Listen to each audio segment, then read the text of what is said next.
Começando mais um Pode Papo com o Maurício. E hoje, antes de mais nada, você que está nos acompanhando, por favor, se inscreva no canal.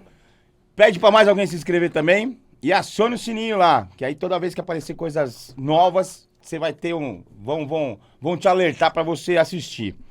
Hoje eu tô aqui com um gerente de banco, mas principalmente ufólogo.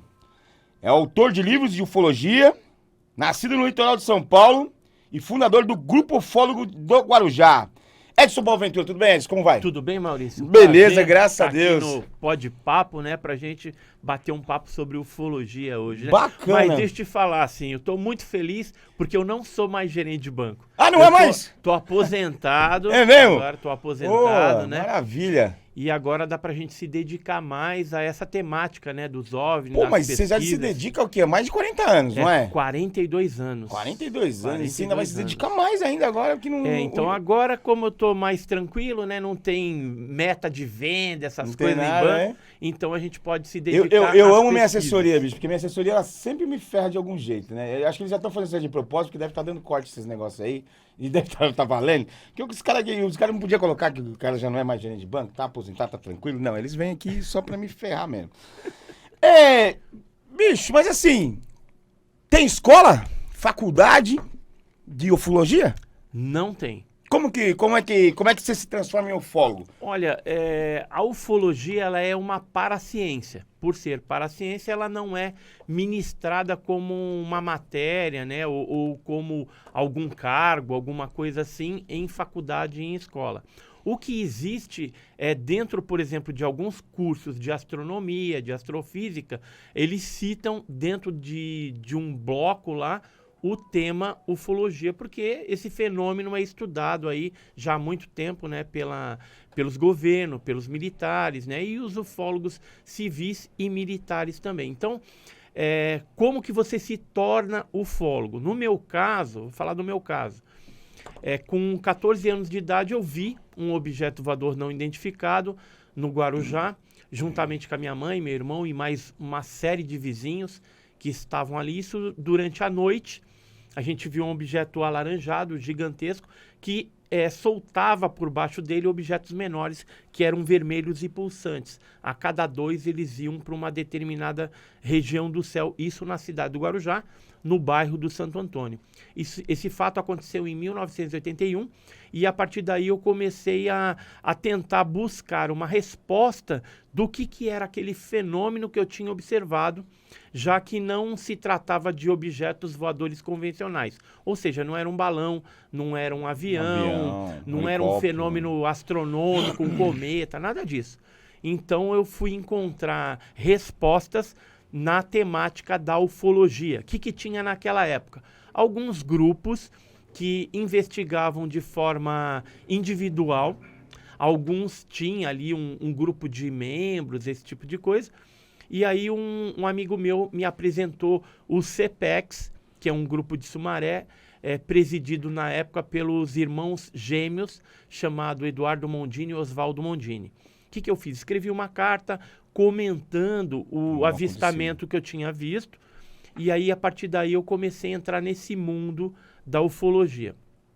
E para você se destacar no mundo da ufologia e ser reconhecido, você precisa o quê? Ter o seu próprio trabalho, investigações de campo, pesquisar, por exemplo, depoimentos de pessoas. E eu vi que Guarujá e o litoral, tanto norte de São Paulo como o litoral sul, era um grande celeiro de aparições. E tinha aparições ali que datavam, por exemplo, do Brasil colônia. É mesmo? Por exemplo, Quer dizer que os extraterrestres gostam de tomar um sol, dar uma mergulhada no mar. Então, essa questão, né, de estar associado a grandes porções de água, mais especificamente ao oceano, mar, né, a região litorânea do Brasil, né, de São Paulo e do Brasil, e outras regiões do litoral, é porque a gente acredita, né, baseado nos depoimentos, que poderia existir uma base de operações submarina desses objetos, já que a incidência de casos envolvendo objetos entrando e saindo dentro do mar é muito grande. E aí, nesse caso, não se fala de OVNI, que seria objeto voador não identificado, e sim OSNI, que é objeto submarino não identificado. Mas aí não poderia ser o contrário, então? Então, em vez de ser extraterrestre, não poderia ser centro da Terra? Alguém que mora lá embaixo lá e que vem pra cá? Então, a hipótese, né, ou a conjectura de uma origem intraterrestre, ela é uma das hipóteses menos aceita, ou que tem pouca força dentro do meio ufológico. Porque, assim, pode ser que alguns desses seres utilizem protuberâncias na crosta terrestre ou cavernas para se esconder, né, ou para ficar ali durante um tempo e de vez em quando sai, faz o que tem que fazer, né, a operação deles, e depois retorna para lá até que eles retornem ao seu lugar de origem.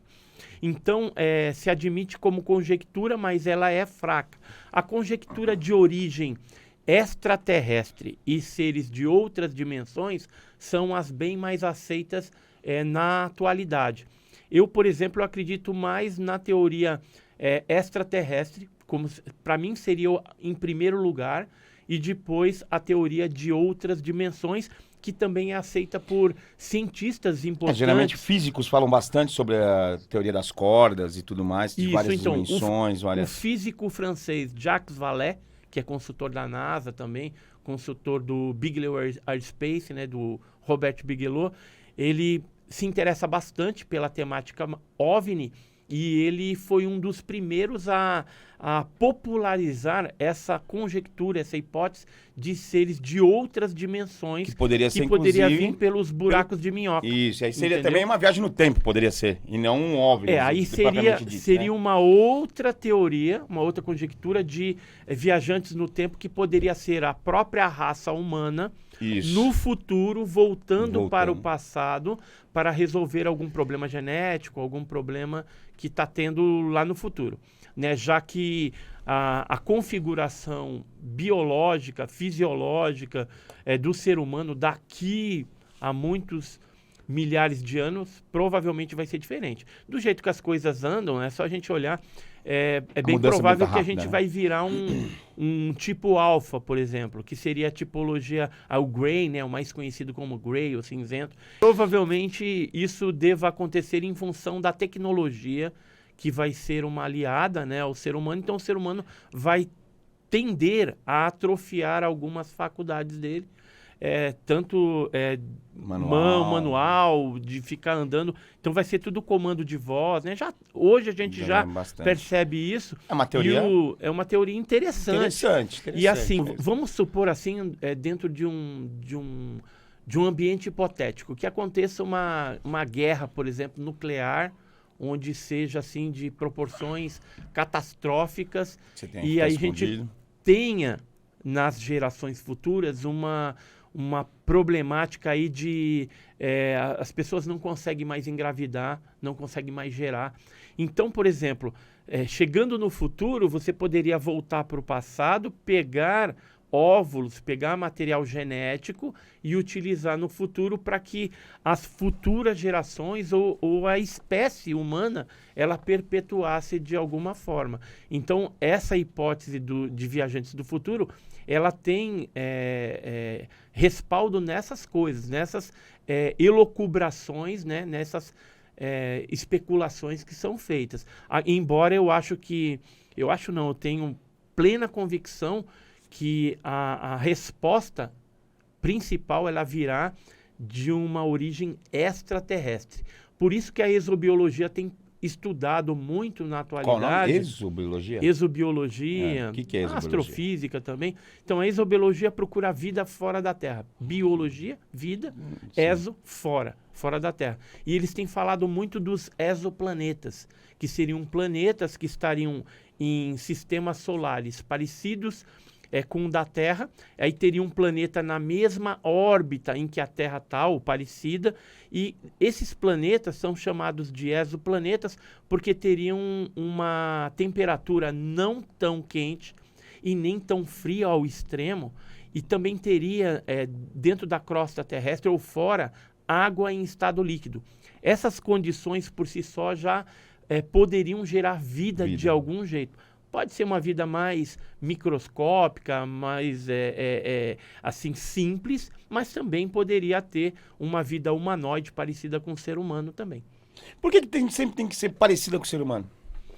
Olha, eu acredito que Deus, quando ele criou, né, todos os seres no universo, ele deixou para essa configuração uma capacidade criativa, de dominação também sobre outras espécies. É lógico que tem que ser uma dominação com respeito, né, com amor, coisa que o ser humano ainda está um pouco longe de acontecer. Tá lá Mas se a gente entender realmente os princípios e tudo isso que Deus criou e funciona perfeitamente bem no universo todo, provavelmente seriam seres com essa configuração parecida conosco. Embora na casuística ufológica a gente tenha aí 5% das descrições de tipologias de seres que nos visitam que são bizarros. Ou seja, pode ser seres com o corpo todo coberto de pelos, né, com alguma,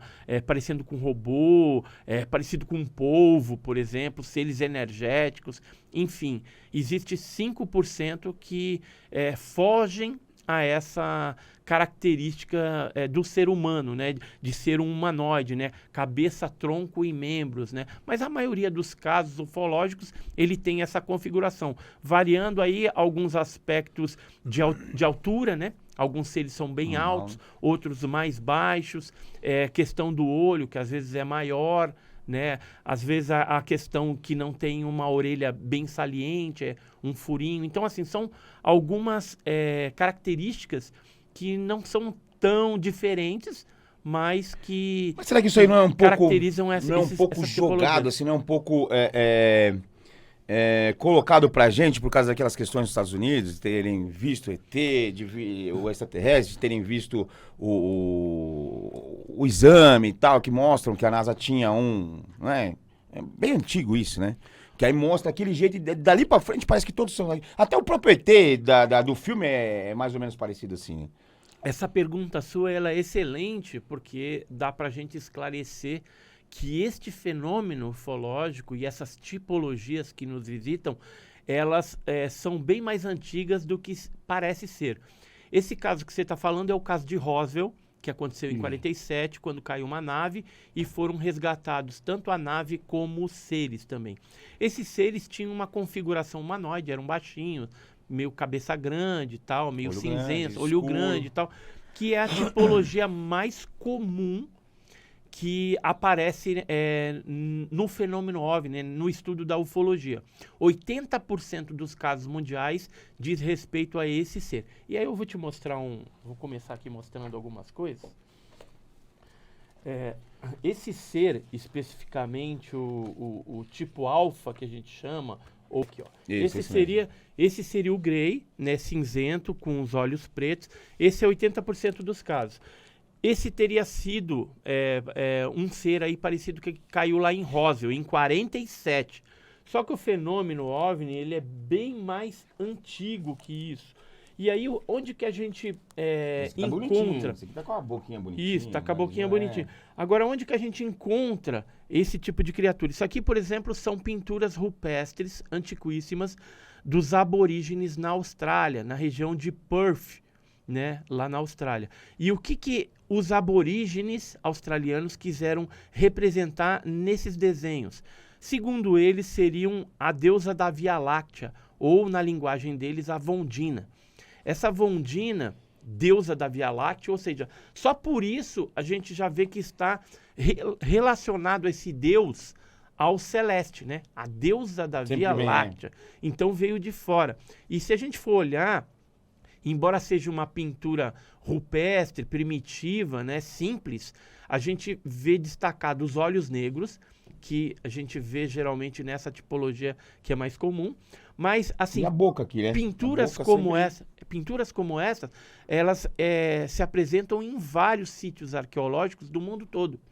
Por exemplo, a gente vai encontrar em Val Camonica, na Itália, a gente vai encontrar no Brasil, a gente vai encontrar nos Estados Unidos. Por exemplo, nos Estados Unidos... E aqui parece que é no Brasil, aqui, porque tem tatu aqui também, ó. Tem uns 2 tatuzinhos aí. Aqui, Parece um aqui. tatuzinho. 2 tatuzinhos aí. E ó, por exemplo, isso aqui é em Utah, nos Estados Unidos. E a gente tem também pinturas rupestres, os mesmos seres com os olhos desproporcionais, grandes. A cabeça também sempre maior, né? Isso. Então a gente percebe que o fenômeno ufológico, tanto as naves como esses seres, vez ou outra, eram reproduzidos pelos primitivos nas cavernas. Por mais que aqui assim a gente tem uma impressão também de um capacete. Aqui é do rosto mesmo, mas aqui poderia ser um capacete também, né? Poderia. E você quer ver uma coisa interessante? Vou te mostrar, acho que isso aqui eu nunca mostrei em nenhum podcast. Pô, cara, então vai ser, porque eu fiquei sabendo que você é o rei dos podcasts. Já tô chegando na faixa de 200 Aí. participações. E nós vamos ter a primeira vez, vamos aparecer alguma coisa nova aqui, ó. Além das pinturas rupestres, isso aqui é uma escultura, é uma estela maia. Ela está num estacionamento e deteriorando, inclusive. Mas o que a gente vê nessa estela maia, que é uma escultura? Os maias, eles descreveram esse deus com uma espécie de capacete. Se você olhar ali, ele tem um capacete que tem um tubo de oxigênio ligado nas costas. De algum tipo de ar, né? Aqui onde aparece o olho, a gente percebe o rosto humano dentro dessa máscara. E por que eles fizeram um focinho de animal no nariz e a gente vê um jato de respiração saindo aqui, né? Ou seja, está entrando o ar por esse tubo e saindo por aqui. Porque os maias, eles não sabiam explicar um capacete que tinha um filtro de ar. Então, o que eles fizeram? Eles fizeram um focinho de animal para tipificar um filtro de ar que eles não compreendiam. Que era diferente de um ser humano normal, né? Isso. Então, por isso que eles colocaram, pode ser que por isso que eles colocaram o focinho de um animal, né? Então, veja que não tem só nas pinturas rupestres, existem esculturas, existem escritos religiosos, por exemplo, o Kandisur tibetano, o Mahabharata, alguns livros religiosos antigos que trazem no seu contexto histórias que poderiam se enquadrar perfeitamente no fenômeno ufológico também. E sabe o que a arqueologia clássica fala disso aqui? Que isso aqui é uma roupa de guerra maia.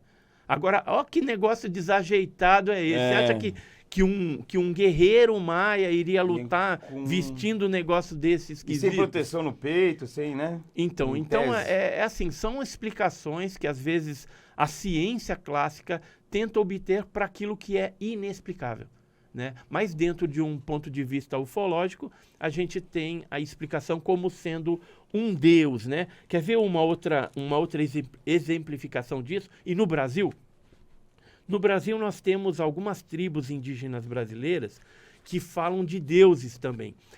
Tem a tribo dos Caiapós, onde eles falam do Bep-Gororoti. O Bep-Gororoti, lá no norte do nosso país, seria um deus que em um determinado momento desceu até a Terra na sua espaçonave, no meio de trovões, muita luz.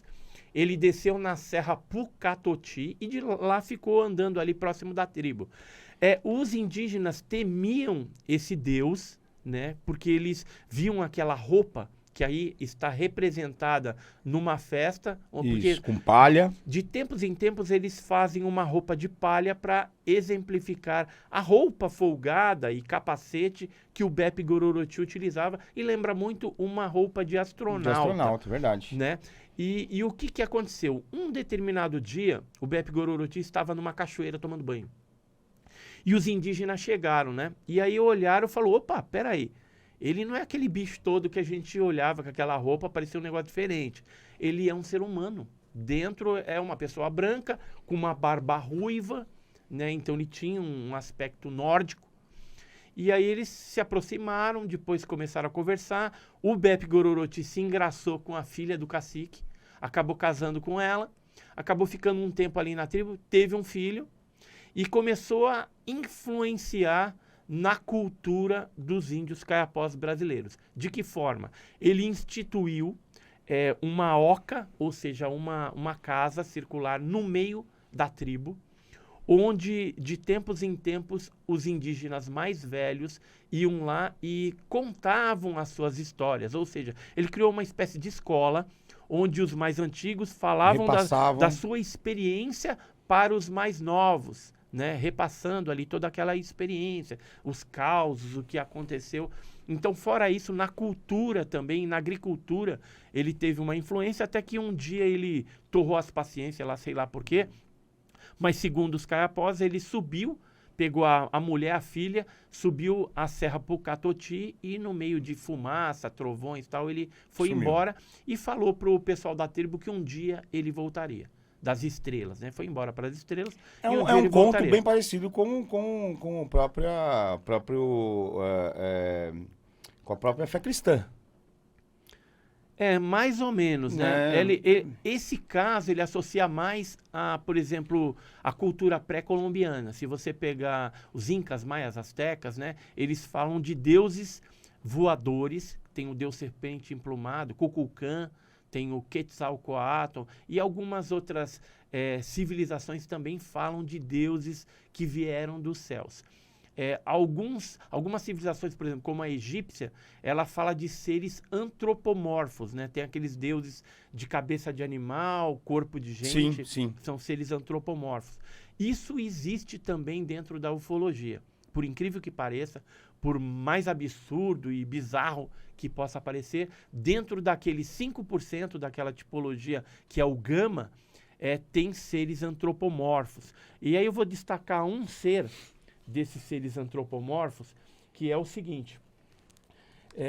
Nesse livro mesmo, a gente fez menção a um caso que aconteceu em Guarujá antes da era moderna dos discos voadores, antes de 1947, ou seja, em 1946, é um caso que envolveu um ser que foi avistado lá, que ele tinha o corpo de gente e a cara de gato. Né? Então era um ser alto, comprido, vestindo uma roupa meio verde azulada. Ele tinha um bastão nas mãos, que era um bastão com uma luz avermelhada na ponta, e ele veio numa nave que tinha escotilhas, os pezinhos de aterrissagem. Ficou super assustado. Esse senhor, né, que nos deu o depoimento, e depois no dia seguinte ele voltou e viu a marca. Esse fato aconteceu do lado do cassino, o antigo cassino, na Praia das Pitangueiras, lá na cidade do Guarujá, no litoral de São Paulo. Bom, esse caso, quando foi contado para nós, isso em 1987 aproximadamente, década de 80, o senhor, ele contou, me pareceu ser uma pessoa autêntica, que estava falando a verdade, e ele tinha feito esse desenho que ele nos presenteou. Com as Esse desenho ele fez na hora que ele viu. Isso, em 1946. Eu guardei porque era um assunto bem polêmico, né? Eu não tinha conhecimento dentro da ufologia até então, até 1987, de algum caso que envolvesse um ser antropomorfo, com cara de felino e corpo de gente. Só que em 1996... eu fiquei sabendo que em Iporanga, no Vale do Ribeira, estado de São Paulo, né, interior de São Paulo, no Vale do Ribeira, um senhor tinha visto uma nave que tinha uma espécie de um para-brisa assim transparente, e dentro ele viu dois seres com cara de gato. E essa pessoa me pareceu também autêntica ali na descrição, uma pessoa simples do campo, não teria por que ficar inventando.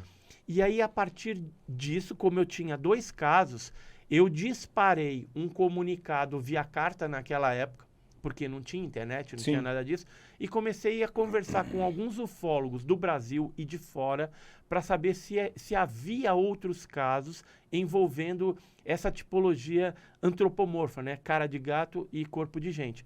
E aí, para minha surpresa, eu fiquei sabendo de um caso que tinha ocorrido em Santa Isabel, na Argentina, em 1972. Deixa eu ver se eu tenho aqui. Em Santa Isabel, na Argentina, um ser com cara de gato, aqui tem ele mais ampliado. Ah, pensei que era o Batman aqui, mano. Parece o Batman, né? Parece os desenhos do... E esse ser, ele condiz com a altura descrita pelo senhor Antônio, Bem alto, né? lá no Guarujá, né? E então esse caso aconteceu em 72, em Santa Isabel. Teve também depois um outro comunicado que tinha um caso em Itajubá, em 1967, e tinha mais dois casos nos Estados Unidos na década de 90, 1990, envolvendo esse mesma característica de cara de gado. Então, a partir daí, eu tive a plena convicção de que era uma tipologia real, porque eram pessoas diferentes. Mas poderia ser um capacete também, não poderia ser? Mas não foi visto o capacete. Como capacete? Porque geralmente quando você vê o capacete, ele é bem definido. Geralmente são capacetes translúcidos, né? Então dá para a pessoa ver a cabeça dentro daquele aquário, vamos dizer assim, né? Que seria o capacete, né? Aí algumas tipologias também, mas eu queria terminar falando a respeito desse antropomorfo da seguinte forma. Pesquisando na cultura religiosa egípcia, a gente vai encontrar pelo menos duas deusas, que é a deusa Bastet, que ela tem cara de gato e corpo de gente, e tem a deusa Sekhmet, que é cara de leão, que Sim. também é felino, e corpo de gente. Será que os egípcios não estariam demonstrando com esse deus um contato que talvez tivesse acontecido lá atrás? Então são coisas, conjecturas que a gente vai fazendo e juntando essas peças do quebra-cabeça. Então, onde que a gente quer chegar? Às vezes um caso bizarro desse é real e às vezes um caso que alguém querendo uma projeção na ufologia, querendo status, vem aí, cria um caso em cima dessa tipologia de 80% que é o tipo alfa ou o grey cinzento, mas é uma mentira. Ela inventou ali uma história e aquilo vai passar como verdade, sendo que é apenas uma mentira. Comprovar é muito difícil, né? Você tem todas essas visões, mas não tem algum outro tipo, por exemplo, deixar algum resquício, deixar algum material, deixar coisas que não existem na Terra, por exemplo, que foi examinado depois cientificamente, que, olha, é um material esse, é um aço, um ferro, uma pedra que não existia na Terra? Justamente. Existe, na maioria dos casos ufológicos, o depoimento, sem uma evidência ou uma prova cabal do fenômeno. Mas existem alguns casos que você tem ou a evidência, ou um conjunto de evidências que acaba virando uma prova, ou a prova definitiva. Vou pegar um caso de prova definitiva, que é bem interessante, está sendo divulgado bastante na atualidade, que é o caso de Ubatuba. Já ouviu falar no caso de Ubatuba? A explosão do OVNI em Ubatuba? Não. Eu Então, vi foi do casal, né, que tomou um cacete de um OVNI aí. Isso, foi no litoral norte também, né? ali entre Boiçucanga, né? Eu fiquei sabendo a respeito disso.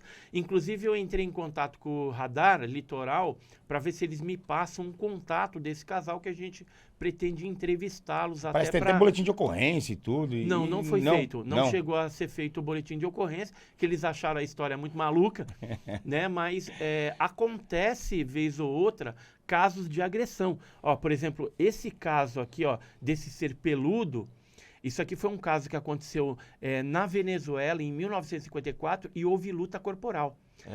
No caso Varginha, por exemplo, houve um caso em Passos, na mesma época, em que um jovem chamado Luciano, ele chegou a entrar em luta corporal com uma criatura peluda também, com aqueles olhos vermelhos, e ele foi arranhado. Esse foi feito boletim de ocorrência. Mas nesse caso do litoral, a gente pelo menos estamos indo atrás, né? Para ver se a gente consegue conversar com o casal e pegar mais detalhes a respeito dessa história aí. Vamos ver se é verdade ou não. Eu acredito que alguma coisa de fato aconteceu, porque vez ou outra acontece. Se for, por exemplo, na região de Minas Gerais tem muito caso de pessoas assim em Mas não será porque os caras fumam muito longínquas. Paeiro lá em Minas Gerais, não, né? Fuma muito... Cara, não é, viu?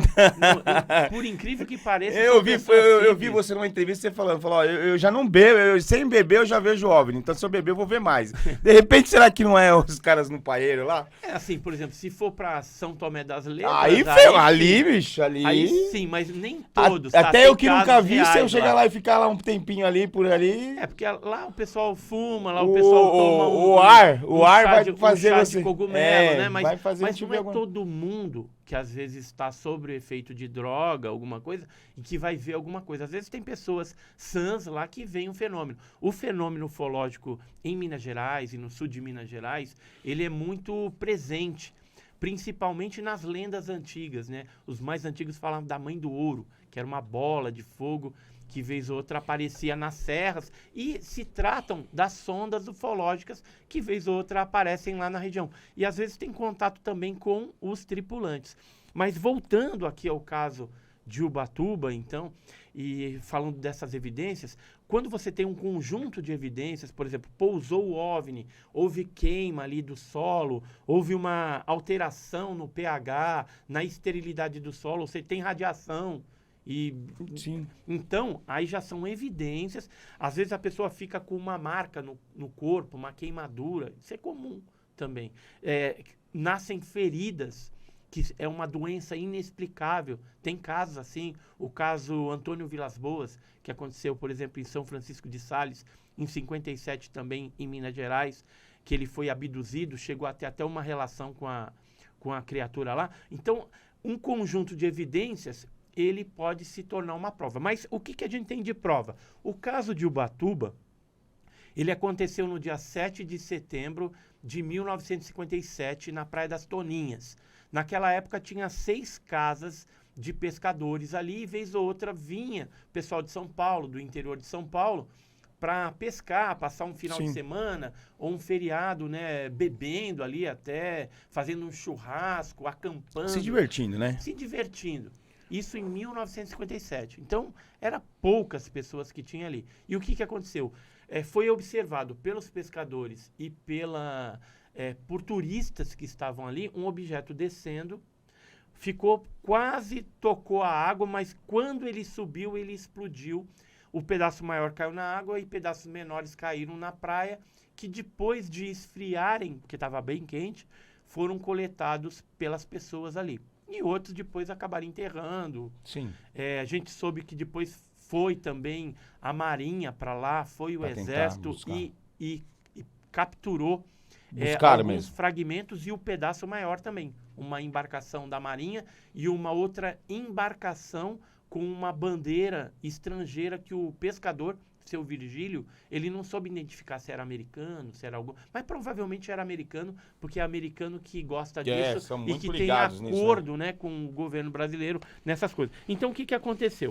Vamos por partes aqui. A imprensa, na época, ela divulgou algumas matérias jornalísticas. Caiu em São Paulo um disco voador.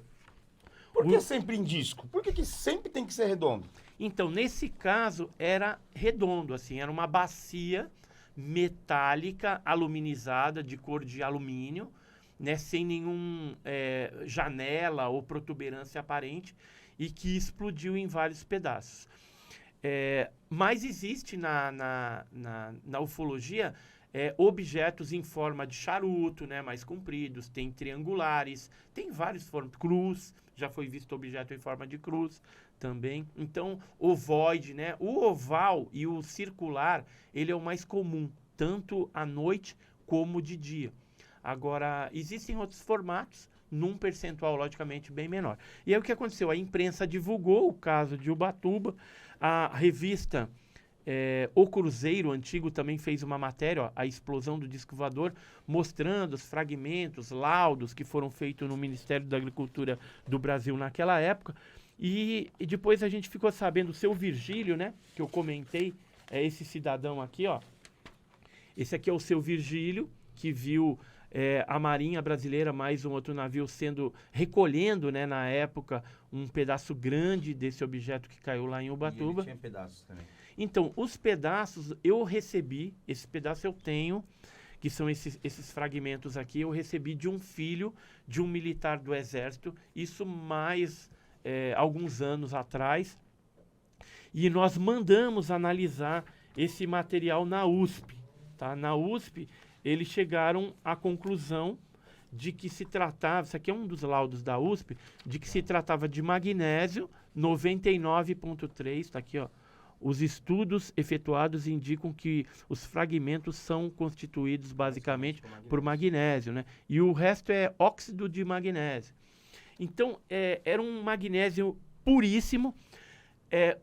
O doutor Olavo Fontes, que era um ufólogo da época, que teve acesso a esses fragmentos, que ele recebeu do Ibrahim Suede, né? Os mais antigos aí sabem quem é Ibrahim Suede, né? Os Sim. mais novos não sabem. Ibrahim Suede, ele foi um jornalista, colunista do jornal O Globo, um jornal carioca, e ele chegou a escrever, naquela época, a respeito desse caso da explosão do OVNI de Ubatuba. E aí o doutor Olavo Fontes, que era um ufólogo carioca, ficou sabendo, conseguiu os fragmentos, analisou no Ministério da Agricultura e depois encaminhou um pedaço desse para a APRO, que era uma entidade norte-americana, que a partir daí começou a fazer análises nos laboratórios Down, e depois a gente ficou sabendo que foi analisado até na Caltech, na NASA, em universidades da França e ultimamente na Universidade de Stanford, pelo Gary Nolan. Quem que é o Gary Nolan? É um microbiologista, esse camarada aqui.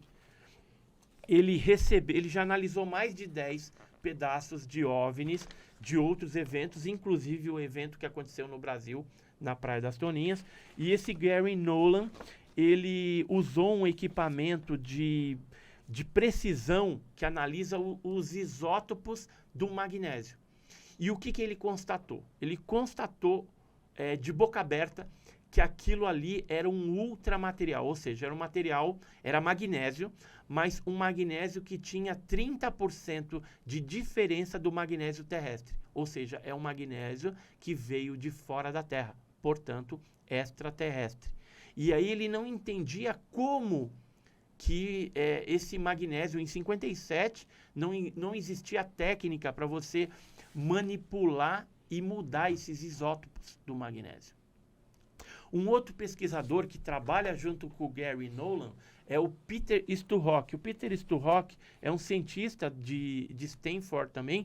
Ele esteve no Brasil em 1985, pesquisando e fez um trabalho acadêmico a respeito desses fragmentos e esse OVNI que explodiu em Ubatuba. Ele chegou a duas conclusões.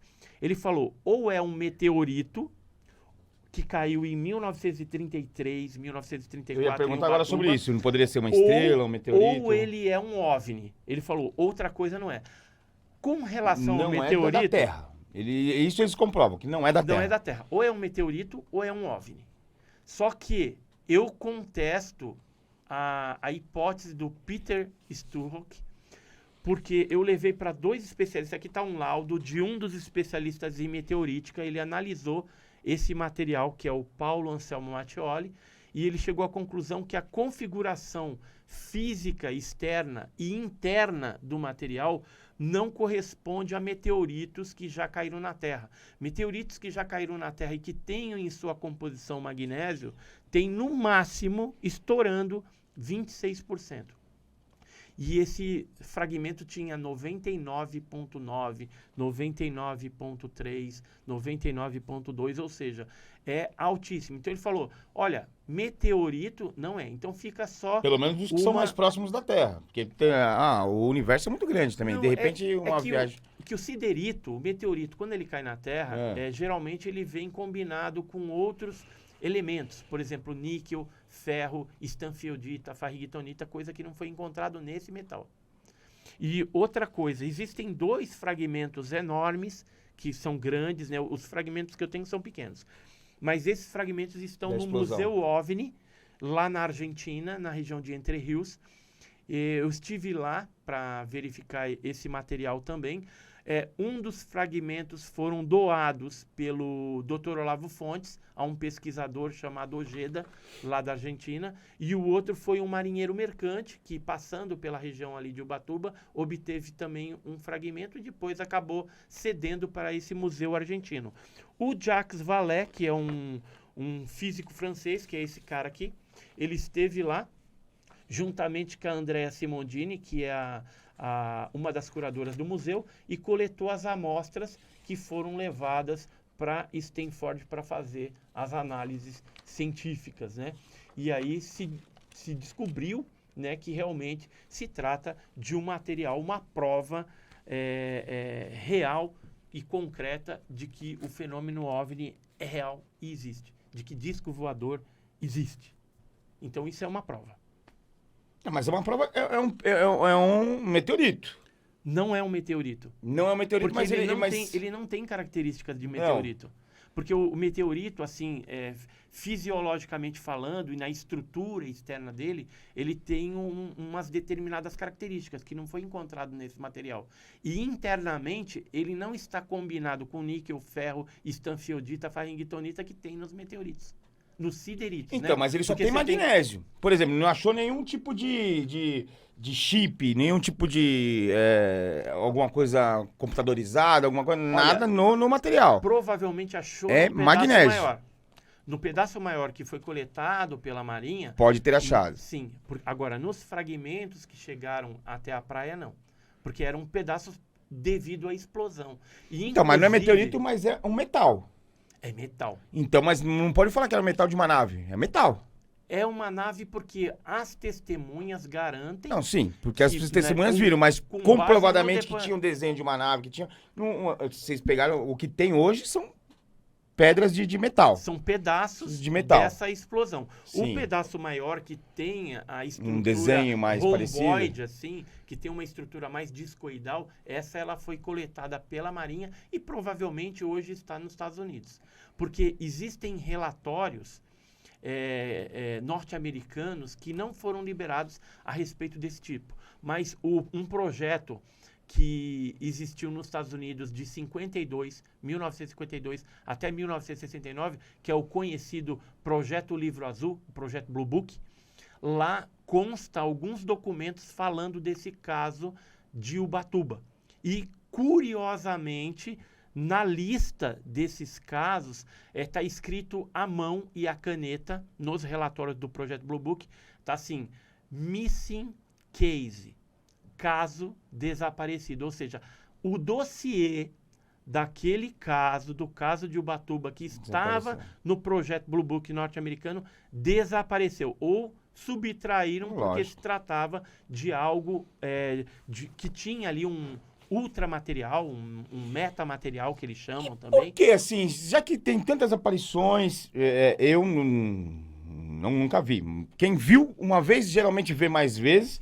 E se é tão comum, em tese, né? Por que escondem tanto? Então, justamente, está tudo linkado a, por exemplo, esse caso que eu contei de Ubatuba. Os militares, as áreas de inteligência, cientistas de todo mundo, eles estão interessados em obter essa tecnologia dos OVNIs para, através de um processo de engenharia reversa, construírem tecnologias mais avançadas, né, na Terra, utilizando essa tecnologia alien. Né? Então, isso vai colocar o quê? Aquele país que detiver essa tecnologia alien, ele vai estar anos-luz na frente dos seus inimigos ou concorrentes. Ou seja, se os Estados Unidos conseguem isso, ele vai ficar na frente da China, da Rússia. Né? Então, é isso que faz com que se acoberte o assunto. Porque se você trazer a público esse assunto, ele pode gerar o quê? Uma concorrência dos outros países, mas já existe, tá? Meio velada, existe. Mas seria uma concorrência mais aberta e também eles evitam de falar, existe o acobertamento, por conta de não gerar um pânico. Uma histeria coletiva populacional. Mas será que se não falassem mais abertamente disso, a gente não ia conseguir achar mais coisas? As pessoas não iam prestar mais atenção e, de repente, eles iam conseguir mais material para trabalhar? É lógico que seria uma corrida, cada um vai onde achou... Então, tanto é que os governos, eles acabam fazendo esses acordos com os norte-americanos e cedendo esse material, seja ele metálico, né, das naves, ou até biológico também. No caso de seres, também são encaminhados para os laboratórios dos Estados Unidos. Quando você teve a sua experiência que você viu, você não viu nenhum ser, você viu só a nave. Eu já vi ser também? Já, mas assim, na maioria das vezes que eu tive algum tipo de contato, eu vi naves. Né? Então, era um objeto, cheguei a trocar sinal de lanterna junto com várias pessoas e, geralmente, nas vigílias que nós realizamos, né, para identificação, para registro desses fenômenos em áreas de incidência ufológica, geralmente eu estou acompanhado de várias pessoas que também veem o fenômeno. Com relação, assim, a pessoa que vê, ela pode, de repente, ver novamente, tem casos que sim. Tem casos que a pessoa vê uma vez na vida e Nunca não mais. vê nunca mais. No caso das abduções, que são sequestros, né, das Sim. pessoas para dentro dos objetos, a gente percebe que tem pessoas que foram sequestradas, foi feita toda uma experiência, como se ela fosse uma espécie de uma cobaia humana ali na mão deles, e depois ela é largada e nunca mais tem nenhum tipo de contato. Outros casos, a pessoa ela é coletada, passa por uma experiência, às vezes até uma inseminação, é largada, depois os seres voltam, tem um novo contato, aí às vezes é apresentado até o produto ali de uma inseminação, de alguma coisa, de uma experiência genética que eles fazem, e aí essa pessoa geralmente ela é observada durante a vida dela toda.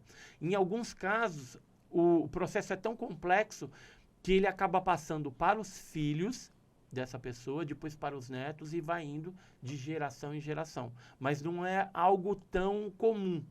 Esses são casos E essas pessoas mais passaram depois por específicos exames e raros. e que viram coisas nelas que não eram da Terra? Assim, os abduzidos, às vezes eles voltam com marca nos corpos e não lembram, isso provavelmente deve ser proposital por parte deles colocarem uma espécie de bloqueio que as testemunhas não lembram de toda a experiência que ela vivenciou. Então, utiliza-se a técnica da hipnose regressiva, que tem que ser ministrada aí, logicamente, por um psicólogo, um hipnólogo sério, né? Porque se ele não fizer uma coisa correta, ele pode induzir uma história. Sim, né? Então, sim, a gente teve um hipnólogo aqui, a ele mostrou isso pra hipnose, gente. ela não é totalmente confiável, mas ela é usada na ufologia como um facilitador de tirar alguns bloqueios, e quando ela é ministrada sem indução, ela é efetiva. Embora fica claro aqui que de uma experiência de um tempo perdido, por exemplo, que a gente chama de missing time, o termo. O tempo perdido de 2 horas. A pessoa foi pega, ficou 2 horas dentro da nave lá, sofrendo algum processo. Geralmente você consegue trazer à tona uns 15 minutos da experiência. Ou seja, fica 1 hora e 45 minutos sem saber o que aconteceu com aquela testemunha. Então, deve ser algum dispositivo que esses seres colocam mentalmente. Que Pode ser pode ser até mesmo uma como é que fala quando a gente vai fazer cirurgia, a gente uma anestesia, alguma coisa desse tipo. Uma anestesia mais mental, vai. E por que isso nos Estados Unidos tem mais gente abduzida do que aqui no Brasil, né? Então, isso é um... Geralmente os caras recebem equívoco. umas sondas lá, não recebem? Aqui... Então, nos Estados Unidos, saiu a estatística que a maioria lá é abduzido, porque o pessoal ele está mais habituado e é mais popularizado esse estudo dos fenômenos dos OVNIs, das abduções, e lá nós tivemos pelo menos 3 pesquisadores que se dedicaram profundamente ao estudo das abduções. Quem são essas pessoas? É o Dr. Darrell Sims, junto com o Dr. Roger Leir, que inclusive fazia subtração de implantes, pessoas que eram implantadas, eles tiravam aqueles microsistemas. Quer ver?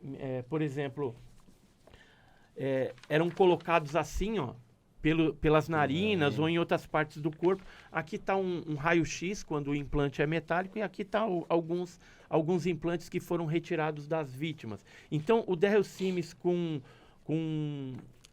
o Dr. Roger Leir eram 2 pesquisadores que trabalhavam mais nesse aspecto, mas a gente tinha o Buddy Hopkins, que já é falecido, que inclusive foi consultor daquele filme Intruders, que é Intrusos, né? Sim. Onde tem 3 casos ali que ele pesquisou e foi feito em forma de filme, né? Entretenimento e tal, mas que traz casos reais também de abduções.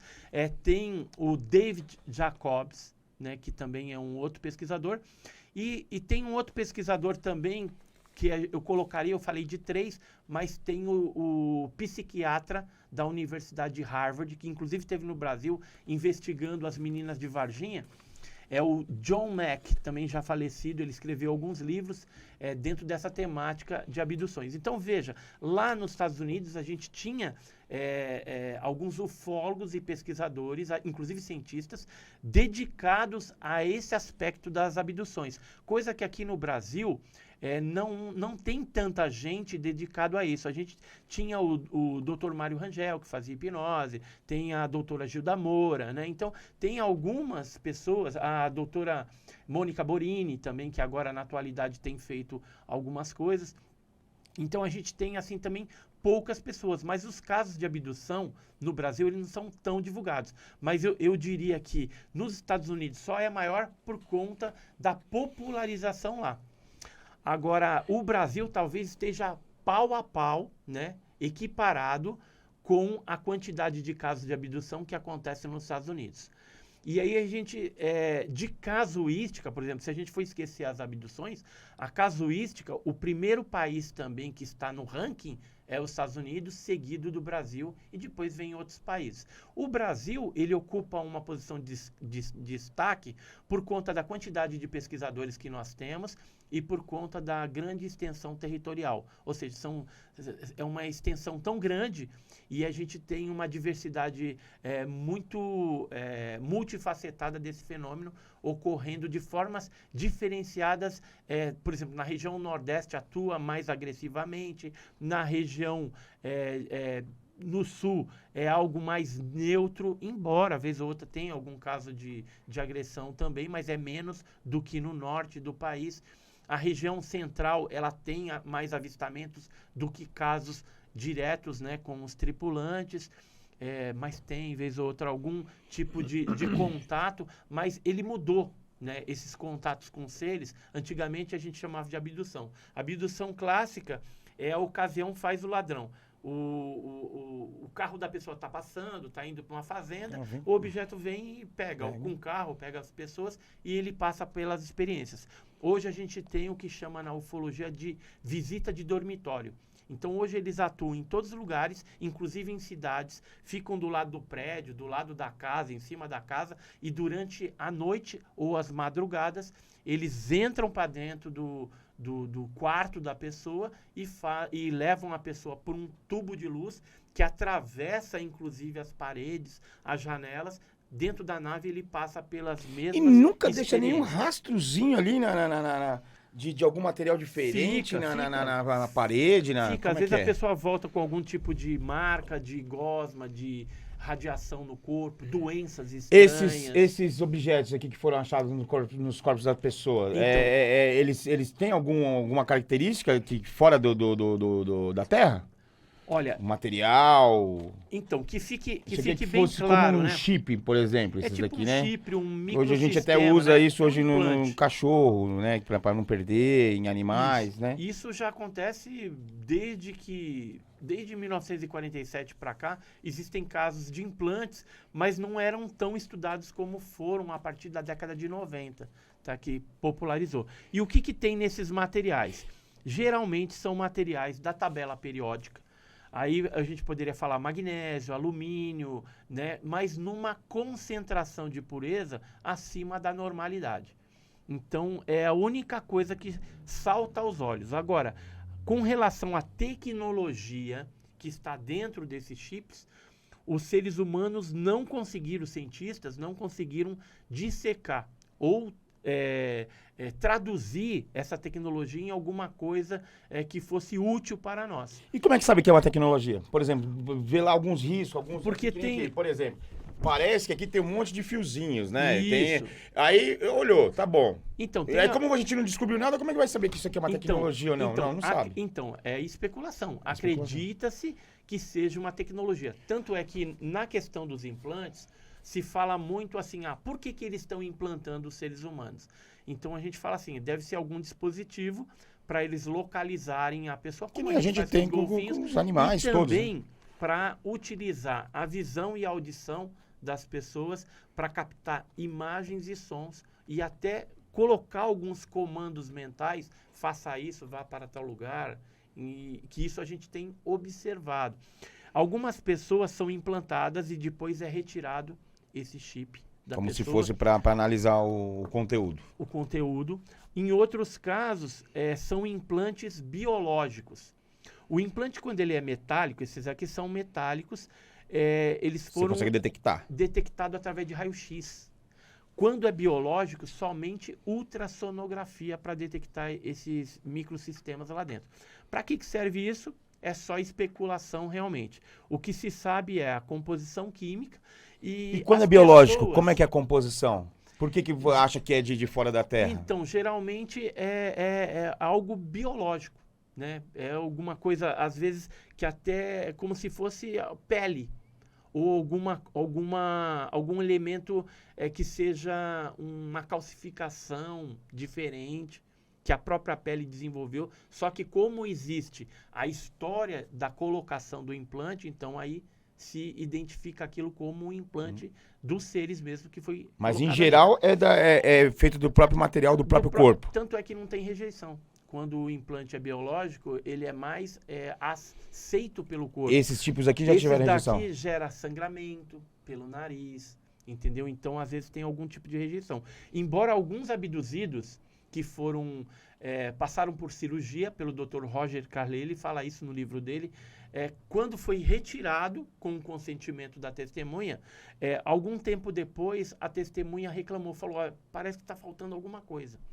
Então, parecia que aquilo lá já fazia parte do corpo dele. Do corpo, eu já tinha algum comando, alguma coisa, que ele ficou sentindo, tá faltando alguma coisa. Eu não tô completo, né? Mas aí não tem mais jeito de você colocar de volta, né? Só se... Agora, um detalhe de toda essa história, né? Quando a gente pensa em implantes metálicos, e que eu falei aqui que geralmente são composições da tabela periódica, os próprios OVNIs, quando caem na Terra, a gente tem uma ideia errada, equivocada, de que poderia ser um elemento totalmente desconhecido da Terra. E não é assim, porque o universo todo ele é composto dos mesmos elementos da tabela periódica que nós conhecemos. Pode ser que ainda se descubra uma outra coisa diferente. mas quando chegaram na Lua, quando trouxeram algumas coisas da Lua, tinham coisas diferentes do que a gente tinha aqui na Terra. Não tinha. Não? Não, da Lua não. Às vezes vem em meteorito algum outro elemento que não está ali na tabela periódica.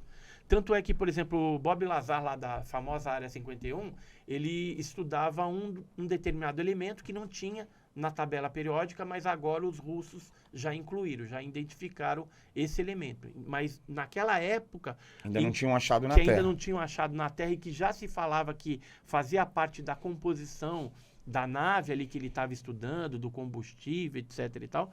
Então, ficou até o pessoal meio assim, pô, mas o cara fala um negócio doido, só que hoje é comprovado, porque existe sim. Né? Então, o mesmo ferro que chega, por exemplo, nos meteoritos, né? Porque tem alguns... siderito é meteorito ferroso. Sim.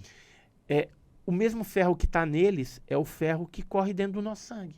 Sabe o ferro que a gente toma? Sim. Que a gente ingere, né? Que o feijão, por exemplo, tem ferro. Tem ferro. Então, esse ferro é o mesmo. Só que eles vão variar, que agora a ciência está de olho nisso, na quantidade de isótopos.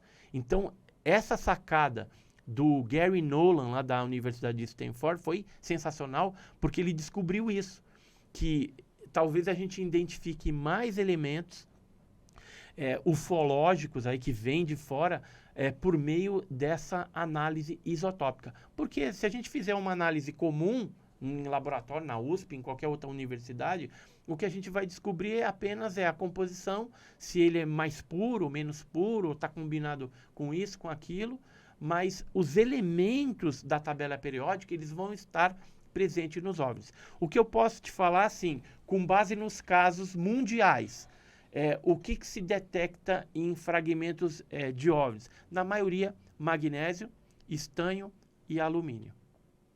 Que são as coisas que também que mais se acham quando caem meteoritos. Ou que a gente utiliza também nas naves espaciais, nos foguetes. Né? A gente geralmente utiliza o quê? Metais que sejam leves, mas que sejam extremamente duros. O magnésio, ele tem um problema.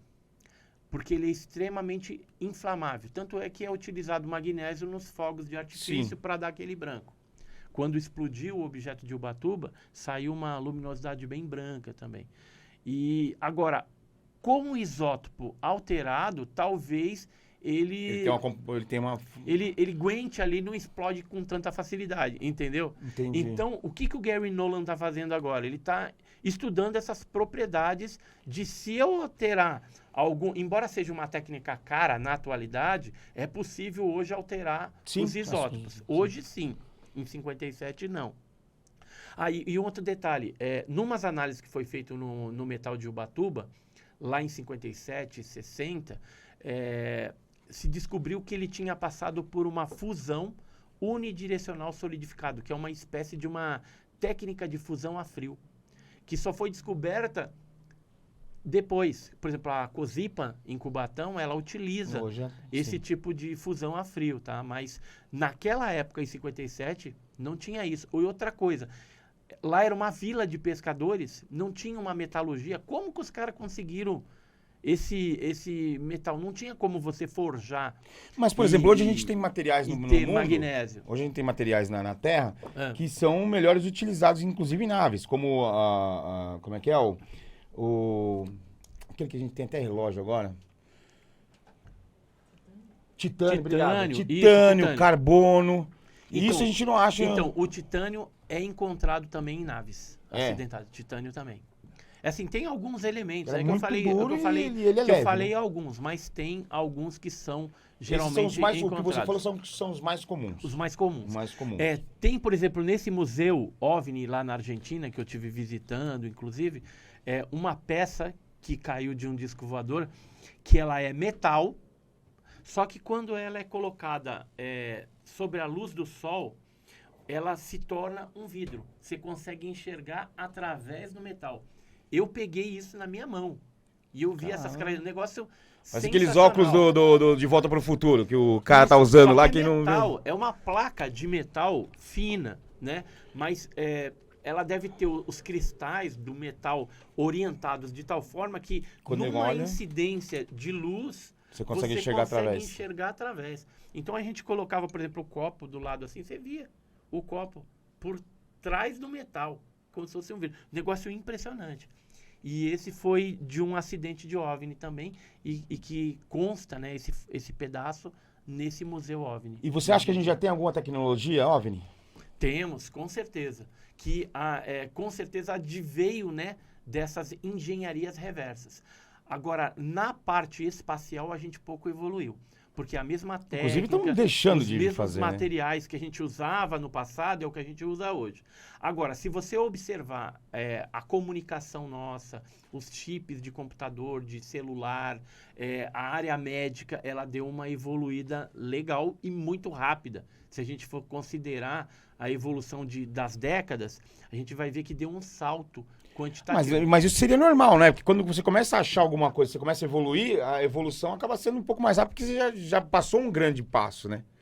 Então, mas para melhoria sempre é mais rápido do que a descoberta. A melhoria da descoberta, a melhoria do que foi descoberto antes, acho que é mais rápido, porque até você descobrir, até você inventar, é uma coisa, mas depois para melhorar é diferente, não seria isso? Também, por isso que a nossa evolução é mais rápida depois. Mas o que acontece? Como caíram naves e algumas foram abatidas, essa tecnologia, alguns cientistas, engenheiros físicos conseguiram traduzir para a melhoria de alguma coisa nossa já existente. Você quer ver? Eu vou te dar um exemplo claro disso. No passado, a gente via objetos voadores não identificados que a gente chamava de sonda ufológica, objetos menores. E essas sondas ufológicas, geralmente, elas faziam movimentos, né, de L, fazia evoluções no céu, movimento de folha. E naquela época, década de 80, por aí 70, que esses objetos faziam esses movimentos, essa característica era uma característica, fala, isso é OVNI, porque a gente não tinha um avião, a gente não tinha drone, a gente não tinha nada disso naquela época. Então, era uma característica. Hoje, a gente tem os drones que fazem esses movimentos.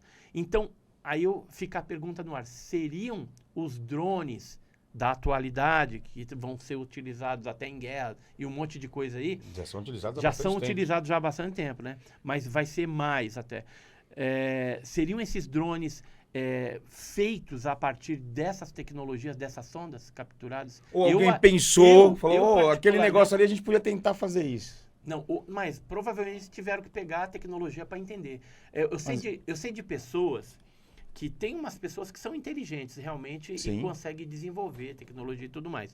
Teve um rapaz que nós conhecemos em Santos, no litoral paulista, ele desenvolveu um motor a jato iônico. Saiu até uma matéria no jornal A Tribuna, isso na década de 80. Os caras da NASA vieram babando em cima dele, pegaram e levaram para os Estados Unidos. Sumiu, nunca mais tive notícia.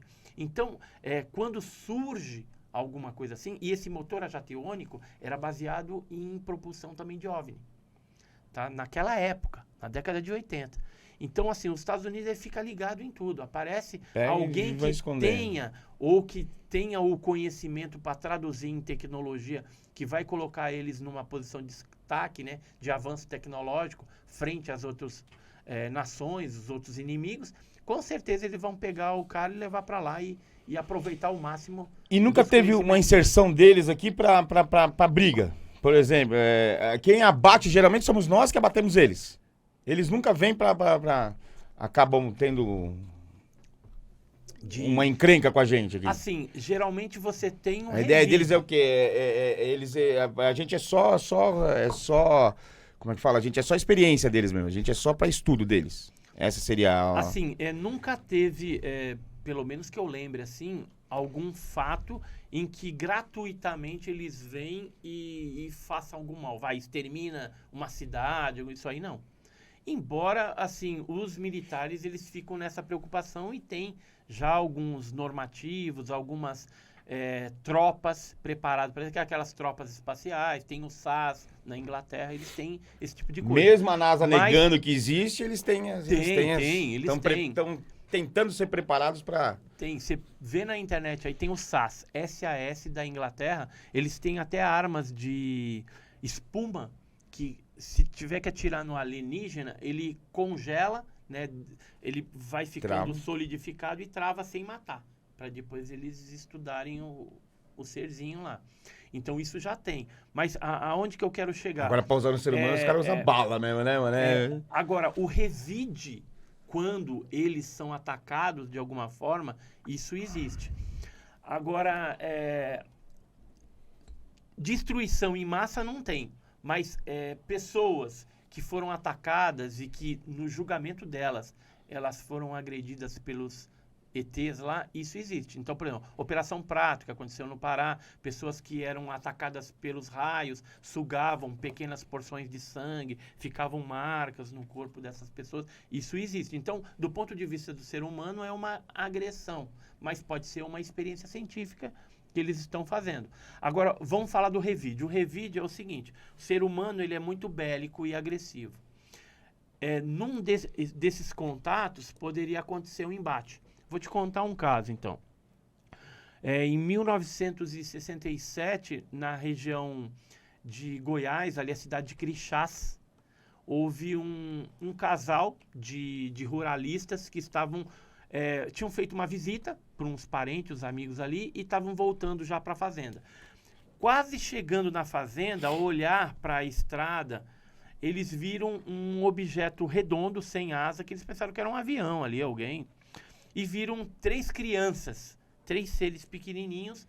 E quando eles chegaram perto, o Inácio, que era um excelente atirador, ele estava com a sua espingarda, logicamente 67, se andava armado, de repente aparece uma onça, alguma coisa. Sim. Então era normal na fazenda fazer esse tipo de coisa, andar armado.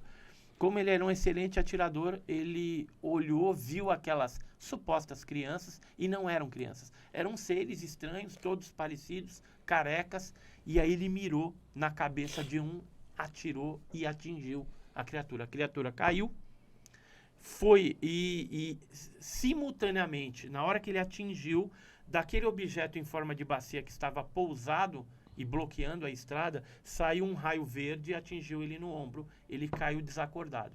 A Maria, que era a esposa dele, tentando acordar, ainda viu os dois seres arrastando aquele que tinha sido alvejado pelo Inácio, e sumindo para dentro da nave. Depois a nave decolou e foi embora.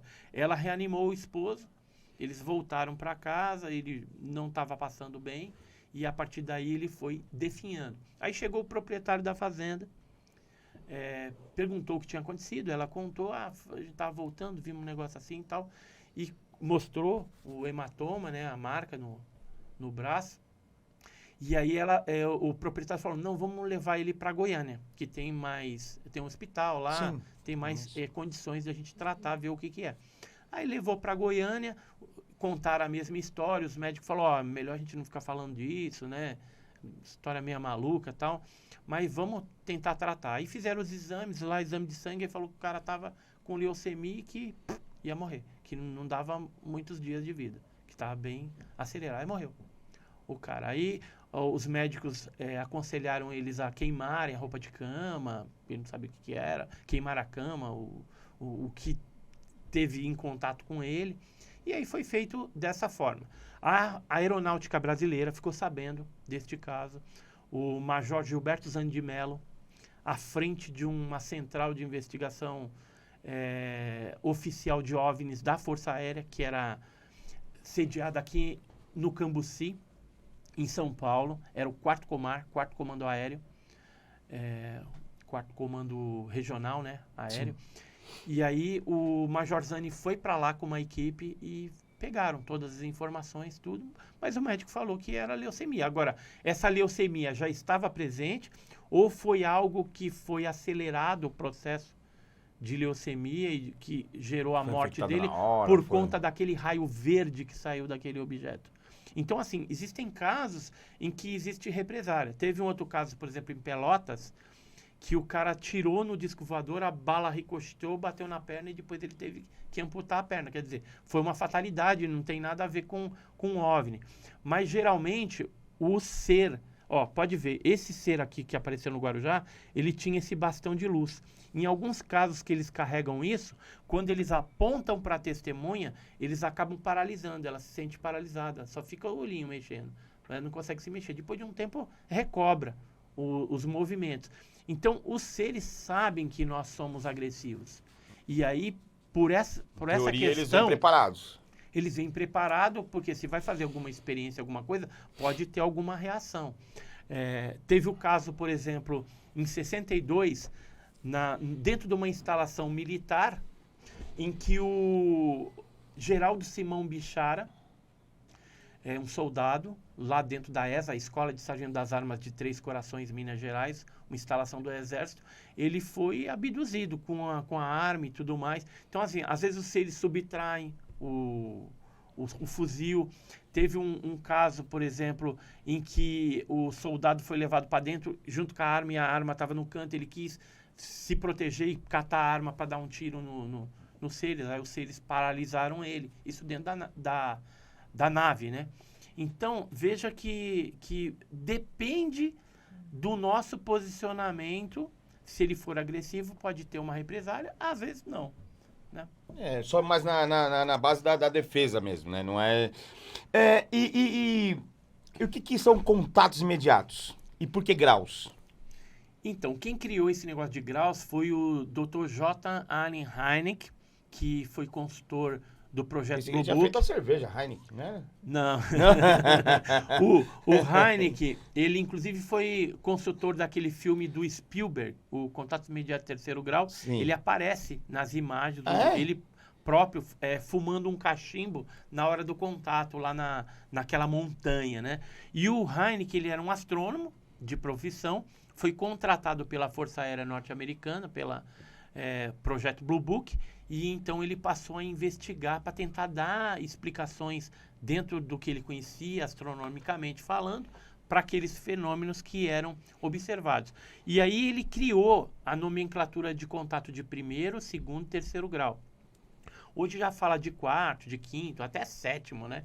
Mas o básico, primeiro grau é avistamento de uma luz, longe, sem uma identificação. O segundo grau é quando fica efeito físico no solo ou nas testemunhas, pode ser marcas, queimaduras, interferências eletromagnéticas em aparelhos eletroeletrônicos, por exemplo, televisão, rádio. Em ondas de rádio. Onda de rádio. Então, isso também quando ocorre o blackout, a parada do funcionamento do motor de um carro, né, de alguma máquina. Isso é segundo grau.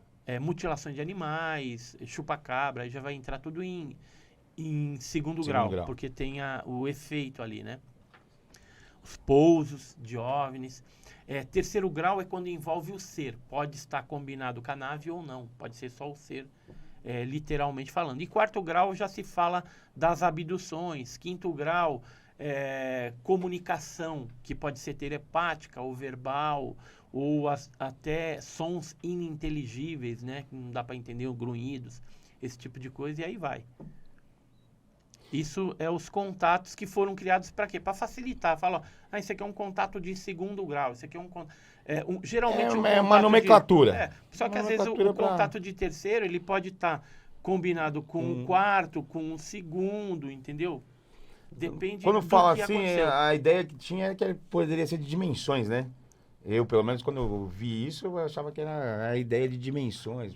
Primeiro grau, segundo grau. Agora, explicando, tem uma lógica. Tem os argentinos, eles criaram os contatos imediatos da parte aérea também. Eles escreveram até um livro, chama Ufologia Aeronáutica. Então, eles criaram uma classificação dos contatos dos aviões com os OVNIs. Então, tem também, mas é um pouco diferente desse primeiro, segundo, terceiro, quarto que eu falei para você.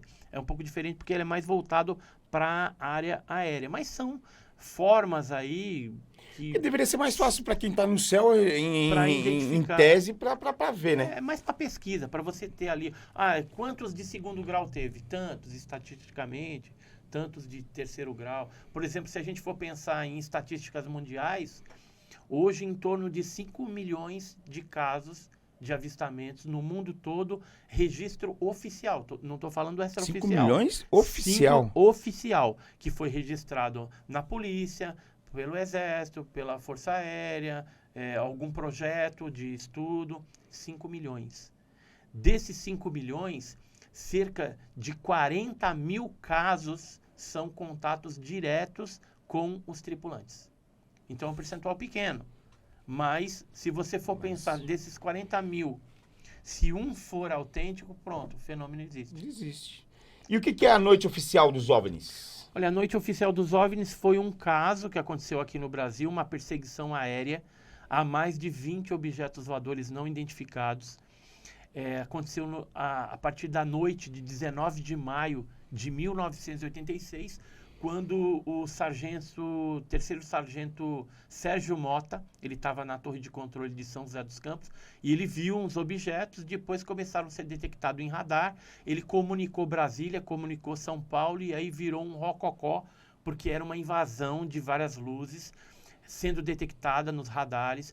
O brigadeiro Otávio Júlio Moreira Lima, na época, acordou o ex-presidente Sarney, porque só o presidente tem autorização de autorizar a decolagem de caças de interceptação. E aí ele ligou, falou o que estava acontecendo, o Sarney autorizou, e aí foi mandado ao encalço daqueles objetos voadores não identificados, caças Mirage e F-5. Naquela época também os americanos também trocaram algumas informações a respeito com o governo brasileiro. Tem alguns telex que vazaram aí na Lei de Liberdade de Informação, que mostram, né, esse acompanhamento do NORAD, né, norte-americano, do DIA, que é o Departamento de Inteligência norte-americano. Os pilotos tentaram perseguir, mas não conseguiram se aproximar e nem atirar em nenhum desses objetos. Teve objeto que estava lá... Chegaram a fazer disparos, não? Não fizeram porque não deu tempo. Não tinha. Teve um piloto que ele colocou a aeronave em Judite, ou seja, estava numa direção e numa distância que ele estava travado no radar de bordo da aeronave, ele poderia ter atirado e acertaria. Só que parece que o objeto inteligentemente percebeu e ele saiu de Mach 1 e pouco que estava, né, porque o avião estava 1.2 Mach. e ele mantendo a mesma distância. Quando travou no radar, né, ficou em Judite, o objeto imediatamente sai de 1.2, mais ou menos, para 15 Mach, instantaneamente. Puta que pariu. 15 vezes a velocidade do som. Isso é falado em programas de televisão, né? Porque os pilotos, controladores de tráfego aéreo, tudo, vieram a público falar... Chegou a dar um desvio como é que é? No espaço ali do outro piloto, ele deve ter sentido isso também. Nesse arranque o outro avião deve ter dado... Opa. Tem o áudio, porque tudo foi gravado, né? Foi gravado os áudios e em vídeo também. Só que os vídeos... Deve ter dado um deslocamento de ar muito grande, né? Os vídeos dos objetos, eles não vieram à tona. Mas os áudios, eles estão no Arquivo Nacional atualmente, liberados lá. Alguns, né? Tá faltando alguns áudios. Mas tem um áudio lá interessante que ele fala assim, ó... O objeto está em Judite. Aí, eu não sei o que fala, 1.000 metros, 3 minutos, 4 minutos, 5, perdi o Judite. Entendeu? Então tá a voz dele muito assim. Rápido. Muito rápido. O negócio pressentiu que estava numa situação de perigo e foi embora. E aí o que aconteceu? Houve coletiva na época da imprensa. O brigadeiro Otávio Júlio Moreira Lima ficou de trazer um relatório a respeito de tudo isso que aconteceu em 10 dias. Só que passou os 10 dias, passaram-se anos, somente em 2009, ou seja, 1986, somente em 2009 se conheceu o relatório oficial, que hoje está liberado lá no Arquivo Nacional. O que eles quiseram liberar também, né? Não, mas lá é interessante que ficou inexplicado, eles não conseguiram explicar até hoje esse fenômeno. E foi uma onda de aparições que começou no dia 19 e durou 10 dias.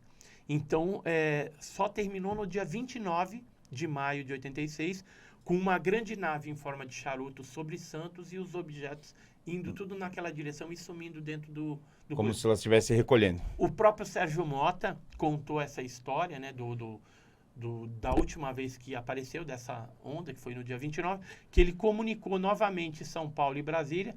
Aí São Paulo e Brasília falou, nós já estamos vendo aqui, só que não vamos mandar nave, porque é só gastar gasolina, entendeu? Porque não adianta. Não adianta nada. Vamos esperar se os caras vão atacar ou não. E durante os 10 dias, nós tivemos vários estados brasileiros sobrevoados. Isso aconteceu só no Brasil? Esse a noite oficial dos OVNIs foi... Só no Brasil? Não foi só no Brasil. Não. Porque o que aconteceu? No dia 19... tinha vários objetos, mais de 20 objetos. 2 objetos passaram a fronteira para o Uruguai. Muitos objetos foram se espalhando, né? Rio de Janeiro, São José dos Campos, Chapada Diamantina, na Bahia. Uns foram em direção ao mar e 2 ultrapassaram a fronteira do Brasil com o Uruguai. Por que eu sei disso? Porque existe um órgão no Uruguai, chama CRIDOVNI. E lá eu conheci o Ariel Sanches, que é o coronel Ariel Sanches, e ele me falou, assim, como a gente está conversando aqui, ele falou, naquela época da noite oficial dos OVNIs, 19 de maio, nós mandamos uma documentação pedindo explicações para o governo brasileiro, o que eram aqueles 2 objetos que passaram para a nossa fronteira aqui. Então eles trocaram informações porque os fenômenos dos OVNIs chegaram a ultrapassar para o Uruguai. 2 objetos. Mas não foram vistos em outros países assim da Europa? Não, isso foi só aqui. Foi localizado no Brasil durante aqueles 10 dias, vários estados. No dia 19, por exemplo, teve um avistamento coletivo que envolveu mais ou menos 2.000 pessoas. Sabe onde que foi isso? Dentro da Escola de Especialistas de Guaratinguetá. Uma instalação, uma escola onde tinha militares, professores, os alunos militares ali que estão fazendo o curso, os sargenteantes, né, que eles falam, e lá foi observado. Eles estavam, no período da noite, fazendo aquela apresentação ali, né, que é normal, e aí, naquele momento, a Escola de Especialistas de Aeronáutica de Guaratinguetá ficou às escuras, deu um blackout por uns 5 minutos. Enquanto ficou um silêncio mórbido, o que aconteceu? A cidade também, né? Parou tudo. E aí os militares olhando aquelas luzinhas se mexendo no céu.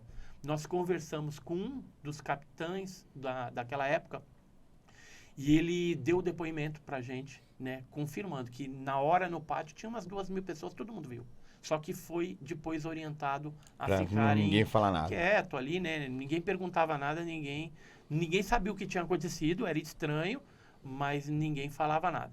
Então a noite oficial dos OVNIs foi um fato envolvendo a Força Aérea Brasileira, que até hoje não tem explicação e que envolveu essa perseguição aí que terminou por volta aí do dia 29 de maio de 86. Você acompanha isso há 42 anos. Já teve alguma história absurda? Absurda que chegou até a ser engraçada? Absurda? Ah, tem pessoas que... vou contar essa então.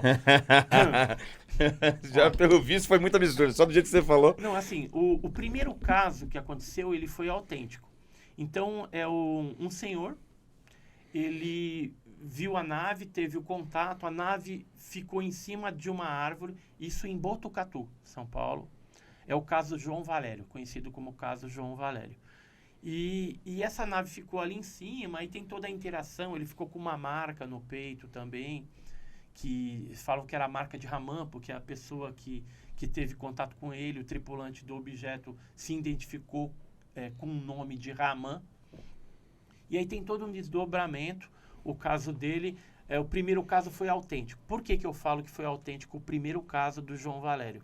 Porque uma universidade lá de agricultura coletou as árvores, as folhas das árvores, onde o objeto ficou em cima, porque as folhas queimaram.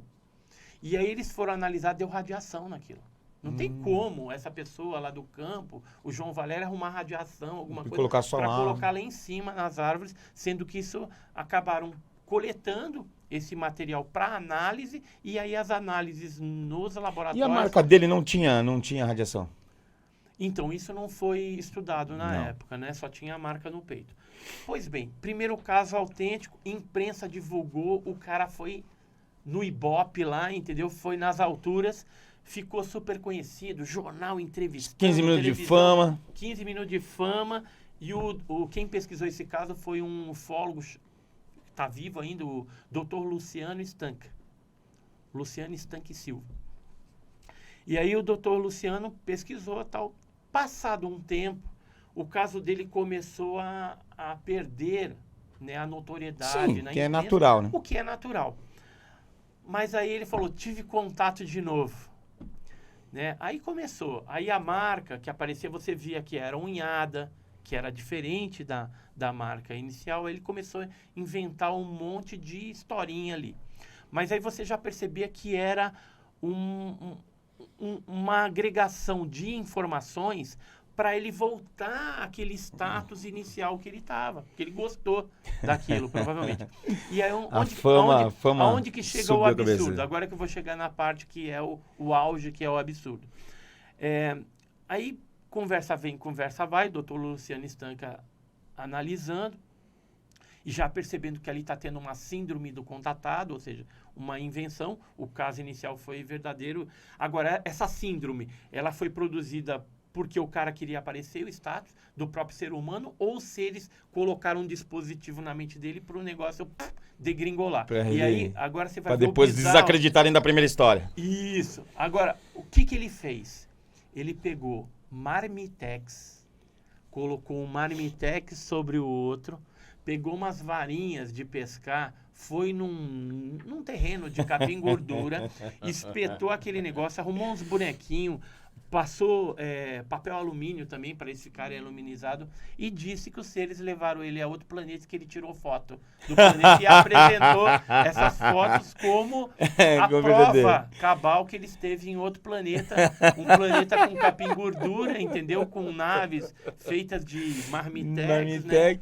Então, assim, para você ver onde chega o absurdo, né, da síndrome do contatado, que nós chamamos. Tem vários casos assim que começaram bem e você vê que realmente que tinha alguma coisa autêntico, aconteceu algo anômalo, diferente, só que depois ele botou tudo a perder. Porque hoje ninguém fala de caso João Valério. Por quê? Porque toda essa parte final do caso dele acabou estragando a primeira parte, que era sensacional. Tinha até exames feitos de laboratório que detectaram radiação. Essa radiação não tem como o cara ter colocado lá em cima. Ele não teria ideia para fazer um negócio desse, para forjar uma história dessa, a história inicial. Mas depois, com o Marmitex, acabou... Subiu a cabeça dele, os 15 minutos de fama dele, subiu a cabeça dele. Eu tenho as fotos, é bem engraçado.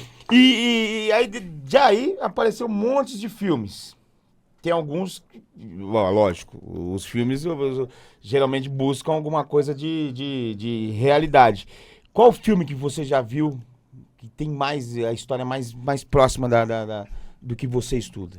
Olha, das abduções, o filme Intruders É um dos é um filmes. filme bem legal. Tem a versão dele em brasileiro, Intrusos. Tem Fogo no Céu também, que é Fire in the Sky, que é do Travis Walton, Eles foram baseados em histórias mesmo. Sim, o Travis Walton foi um caso que aconteceu em Snowflake, nos Estados Unidos, em 1975. Então ele foi abduzido.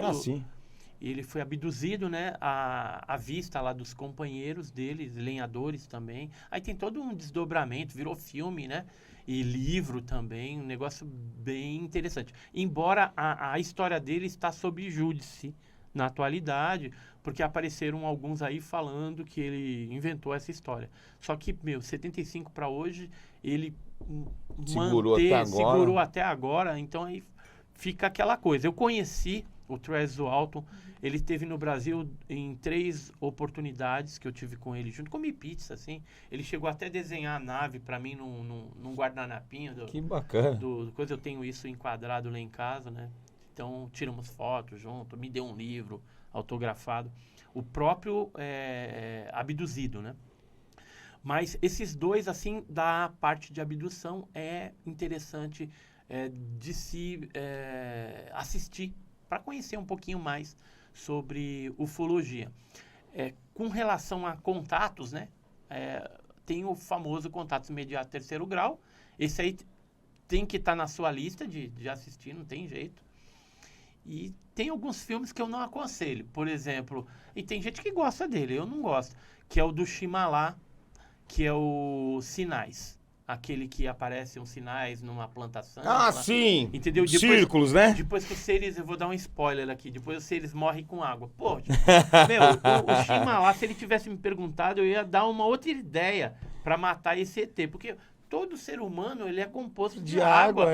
Entendeu? A maior parte, o maior percentual do nosso corpo é água. Um terço do nosso corpo é água. É água. Então, pô, e aí na Terra também, né? Morrer com água, pô, falta de criatividade. Os caras têm medo de vir pra Terra, né? Mas se você quiser assistir lá, botar aquele chapeuzinho ridículo de alumínio na cabeça... Parece um chocolate, aquele chocolatinho. Aquele chocolate, né?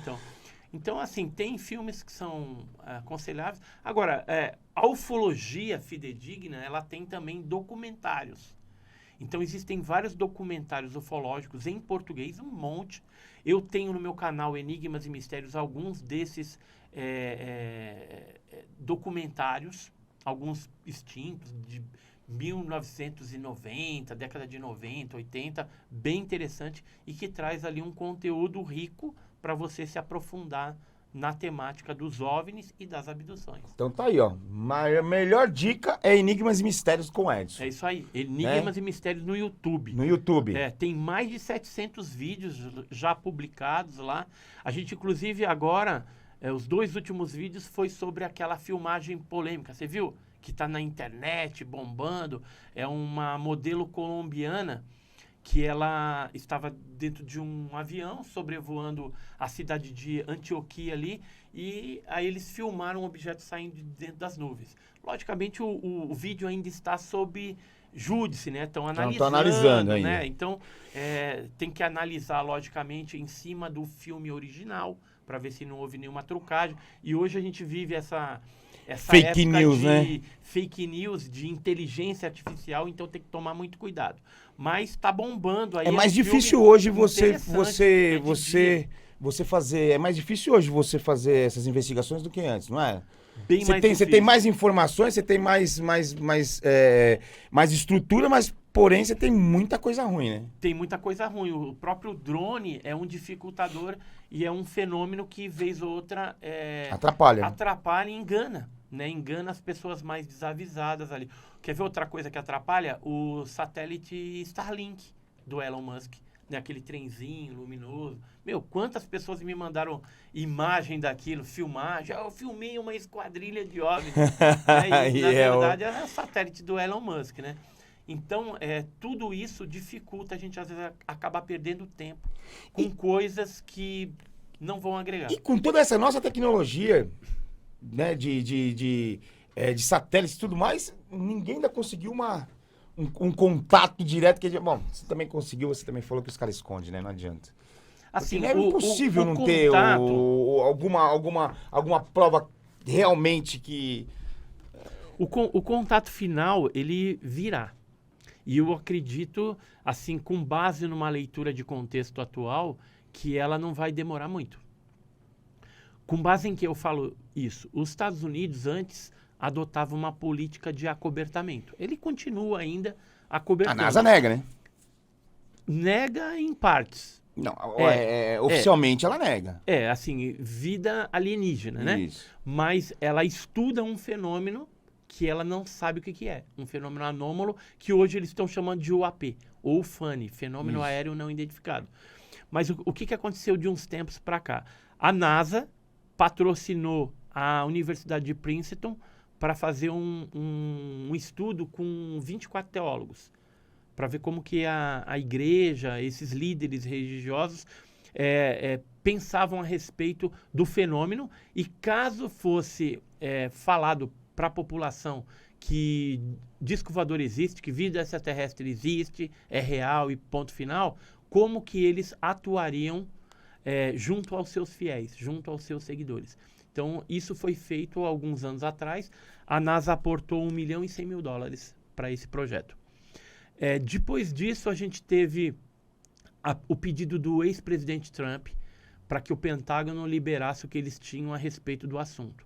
Aí foi feito alguns relatórios. Em junho de 2021 saiu um pré-relatório com 144 casos, sendo que eles explicaram, então 143 casos, que depois aumentou para 400 casos, né, a margem de estudo deles. E isso culminou no dia 17 de maio de 2022 com uma audiência pública no Congresso americano, onde participaram o pessoal da inteligência, da Marinha, alguns congressistas, né, ali da política também, e militares, e foi falado que esse fenômeno, do fenômeno aéreo não identificado, ele oferecia era visto como uma ameaça à segurança nacional norte-americana. Olha só o que eles falaram publicamente. Aí decidiram criar um departamento com mais orçamento dentro do Pentágono, que é o AARO, é um escritório que hoje tem um diretor, o Sean Kirkpatrick, né? Então ele inclusive vai ter uma nova audiência pública no Congresso americano no dia 14 de abril, se não me falha a memória, de 2023 agora, a partir do meio-dia, vai ter isso vai bombar na internet. Então, o que a gente percebe com tudo isso? Que os americanos estão fomentando esse assunto dentro da mídia. Com que ideia? Preparar a população norte-americana e mundial, né? Porque quer queira, quer não queira, isso daí acaba ecoando em toda a imprensa mundial, inclusive no Brasil. E outra coisa, lembra algum tempo atrás, agora em fevereiro de 2023, que falou lá o abate, né, de 3 OVNIs no Alasca, nos Estados Unidos, pelos americanos. Então, se falou OVNI, mas OVNI pode ser qualquer coisa, né? Não uma nave alienígena. Pode ser uma nave, um objeto que estava lá e não né? Pode ser um drone espião, pode ser alguma coisa, ou mesmo alguma coisa alienígena. Os americanos se fecharam, não falam mais no assunto também. Mas tudo isso faz parte de uma estratégia para chegar num momento e liberar a informação de não assustar tanto o povo. Vida extraterrestre existe. Na verdade, eles estão fazendo um ensaio com a população para ver se o pessoal aceita isso melhor. Eu mesmo, vindo num podcast falando de ufologia para vocês, eu estou servindo como um canal de orientação dentro desse fenômeno para vocês estarem preparados. A hora que Foi o negócio aconteceu com acontecer... o Flash Gordon, quando era que ele chegou à Lua, para depois o pessoal Isso. chegar à Lua, eles prepararam o povo antes, ficção, através de isso. A ficção, ela Através se de torna gibis, realidade na frente. Super-Homem, quantas vezes já era, como é que fala? Que agora fazem os humanos sem... Pô, meu, acabou passando aqui na minha Ó, cabeça. o Maurício tá com a camisa do Flash. Aqui, ó, Flash. Então, mas o Flash Gordon, né? Que é Que é o bem Flash conhecido, Gordon, Flash que Gordon, ele chegou na Lua antes. Ele tinha um comunicador que era no pulso, mas isso daqui é o celular É o celular hoje. da atualidade. 007, isso. Então, a ficção do passado, ela vai se Vai tornar preparando. realidade no futuro. Então, realidade no futuro. Mas provavelmente já tem algum estudo lá. E eles vão preparando o pessoal Isso. para não assustar Mas lá só na frente. para concluir, esse negócio vai ser Clonagem. divulgado ou não. Tem a chefe, uma cientista da NASA, é a Ellen Stofan. Ela veio a público falar que até 2025 vai ser comunicado ao mundo que vida extraterrestre existe. Isso deu uma confusão, que ela participou de um programa 60 minutos, 60 Minutes, norte-americano, e aí depois ela voltou atrás, falou, olha, eu não me expressei bem, vai ser divulgado, mas até 2030. Né? Ela aumentou 5 anos, provavelmente em função desse isolamento social que a gente vivenciou, essa situação toda. Então, talvez tenha postergado uma agenda que com certeza ela está sabendo que existe. Eu acredito que aquilo ali, não tem como uma pessoa dar uma data precisa. Inventar. Olha, do 2025 e agora fala que é 2030, do nada. Ela provavelmente foi instruída pela NASA, os cientistas ali, a elite, ela tem uma agenda de liberação e divulgação pública a respeito disso. E é aquela coisa, eu acredito que até que vai acontecer antes de 2030, talvez 2028. Esse é o chute do Edson Boaventura. É chute. Mas vamos ver, de repente acontece. De repente vaza antes. E se acontecer, o ser humano, ele tem que estar preparado para passar de uma mentalidade terrestre para uma mentalidade cósmica. Porque aí, você não está sozinho no universo. A gente vai começar a conviver. Aí vai ter um serzinho andando no shopping aí, participando do podcast aqui, junto com o Maurício, né? Batendo um papo, né? Um papo alienígena. Um papo de outro mundo. Então, isso vai acontecer em algum momento. E parece que estudo, se você faz a leitura do contexto, do cenário mundial dentro da ufologia, a gente percebe que caminhamos para Parece isso. que está se aproximando cada vez mais. Eu quero estar vivo lá. Porque o que vai acontecer nesse dia? Eu vou deixar de ser ufólogo e aí vou querer ser um exopolítico. O que é isso, um exopolítico?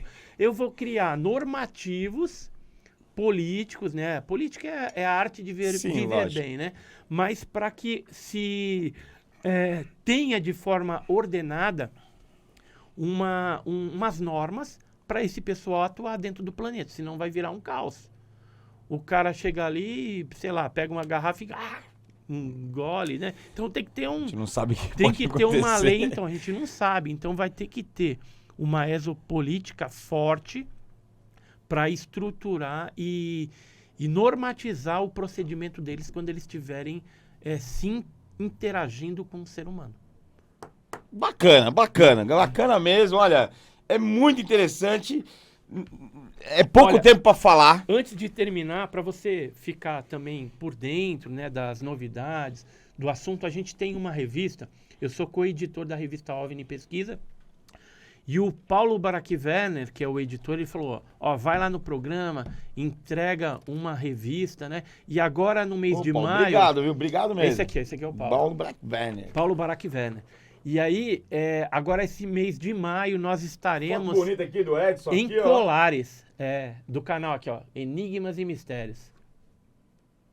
E nós estaremos agora em Colares, né? Eu vou estar com o Paulo lá, com o Albert Eduardo. A gente vai fazer uma expedição de pesquisa a Colares, onde foi o palco da Operação Prato. O que foi a Operação Prato? Na década de 70, muitas pessoas foram atacadas pelas luzes naquele local e a Força Aérea investigou, né? Quem comandou toda a operação foi o capitão William G. Holanda, a mando do superior hierárquico dele, que na época estava ali comandando o primeiro Comar, que era o primeiro comando aéreo do Pará. Então a gente vai estar lá, vamos entrevistar pessoas da época, vamos ver o que está acontecendo de fenômeno lá. Então vai ser uma expedição bem legal e depois a gente vai publicar na revista. Então acompanhe. Se você quiser também adquirir a revista, www.ovnipesquisa.com.br, e quiser ajudar na expedição, também tem um link lá para você estar ajudando a expedição e a próxima edição, que vai ser especial sobre esse caso de Colares. Aí, já tem programação para vocês aí, para todos nós assistirmos, e Enigmas Sem Mistérios no YouTube. E essa revista maravilhosa, vamos ajudar lá, gente, porque olha, se vai acontecer daqui uns dias ou não, a gente tem que estar preparado. Nada melhor do que a gente saber com quem conhece. Eu não estudo isso, então eu preciso saber com quem estuda.